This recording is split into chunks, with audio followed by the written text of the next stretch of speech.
Okay, this video here is for section 1.4. I erroneously said angular and linear velocities. It's partly that, but it's also arc length and sector area as well. Okay, so when we're looking at 1.4, there's a few formulas that we have to know. The first one being here that an angle measured in radians is given by the circle's arc length that it encompasses over the radius of that circle. And that would be the radian degree.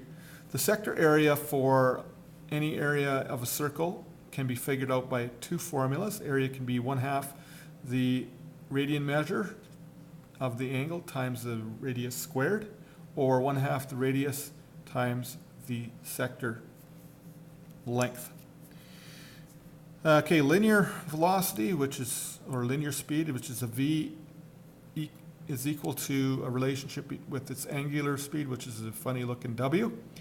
And that would be that the linear speed is equal to the radius times the angular velocity. So I'm going to do some questions dealing with those formulas in this area. We might have to chop this one into two pieces because there are quite a few examples in this area. Okay, so first of all, finding radian measure. Given this circle here with a radius of 8 centimeters and a sector area of 26 centimeters, all we have to do is use the formula. The angle in radians is equal to S over R. And in our case, that's 26 centimeters over 8 centimeters. So if we take our calculator out, we'll get 3.25 radians as our measure.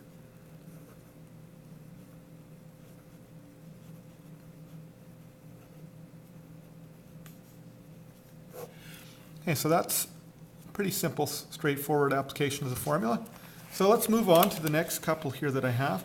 It says find the arc length and the sector area for each of these following ones. So here I have a small one, I don't know if you can see it there, that theta is equal to 0.68 radians. And R, the radius, is equal to 9 centimeters. Okay, so first of all, we have to calculate the sector or the arc length. So theta is equal to S over R, if we remember our formula from last page. So using that formula, we can rearrange it a bit so that we could calculate S. S, the arc length, is equal to theta in radians times the radius. So this is going to equal 0.68 times 9 centimeters. And then you'll get an answer in centimeters for the sector, the arc length. So 0.68 times 9. 6.21 or 12 centimeters, pardon me. Okay, working again on the next area, finding the sector area. Well, finding the sector area, we probably want to use the two values that are given to us if we can. Okay, so that would be the first formula, in case we made a mistake with this one, but we can use the other formula as well. So the first formula is that the sector area is equal to 1/2 times the theta in radians times R squared. So this would be 1/2 of 0.68 times our R is 9 centimeters squared.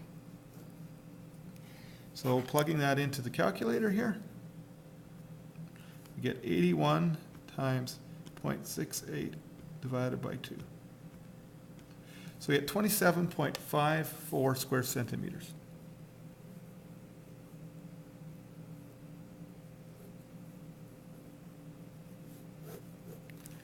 Okay, continuing on with finding the sector area of the next one. Okay, this one's a bit more tricky as I give you an angle in degrees. So the sector area you can't calculate using degrees, so we have to convert degrees into radians. So first convert 120 degrees into radians. Okay, so we know how to do that using our 180 degrees over pi radians equals 120 degrees over x radians. So 180x equals 120 pi.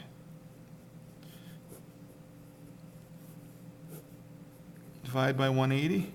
So x in this case is going to be, well, 12 over 18 if we reduce that 2/3 pi radians.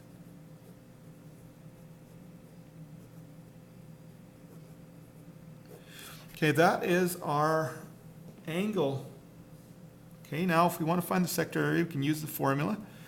So 1/2 of 2/3 pi times 12 squared. So this is going to equal,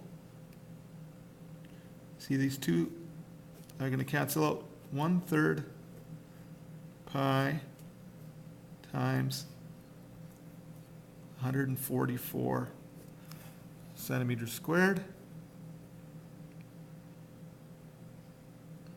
So if we work that out, that's 144 over 3 pi centimeters squared.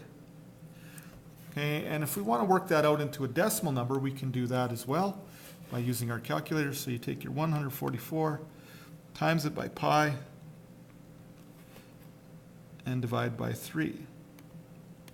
So this would be 150.7 centimeters squared if we worked it out in decimal form for the sector area. Okay, so we're going to look in our next tutorial at specifically the angular and linear speed type problems. So that's what we'll do in our next tutorial.